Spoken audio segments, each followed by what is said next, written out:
اور غیر برسات میں وہ فنگل انفیکشن کم دیکھنے پڑتا ہے. یا ہم ایسے کپڑے پہنتے ہیں جو کہ گیلے ہوتے ہیں تو بھی جو ہے ہمیں اس کا جلدی امراض سے سابقہ پڑتا ہے.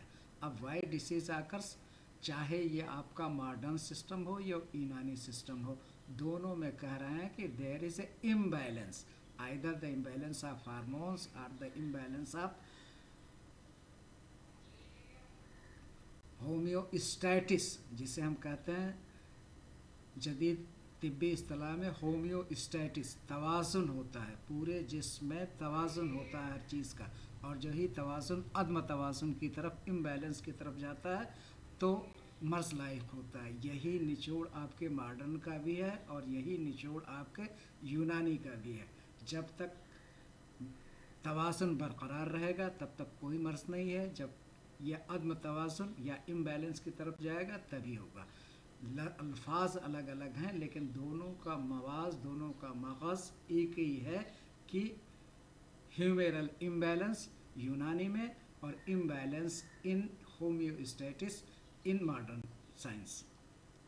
آئیے اب ہم جلد کی جو ہے یہ ایک سیکشن دکھایا گیا ہے. سب سے اوپری پرت کو ایپیڈرمس کہتے ہیں، اس کے نیچے کی پرت کو ڈرمس کہتے ہیں، اس سے بھی نیچے والی پرت کو ہائپومس ہوتا ہے below. The layer below the dermis is called hypodermis, اور اس کے نیچے جو عضلات یا ہماری مسلس ہوتی ہیں. تو یہ آپ کے 4 لیئر سے مل کر کے ہماری جلد بنتی رہتی ہے. اب جدید سائنس کے مطابق اس جلد کے اوپر لاتعداد جراثیم پائے جاتے ہیں. آپ سن کر کے چونک جائیں گے، لیکن ماڈرن آپ کے سائنس میں یہی کہا جاتا ہے کہ innumerable numbers of bacterias are found, لیکن دے آر نان پیتھوجینک.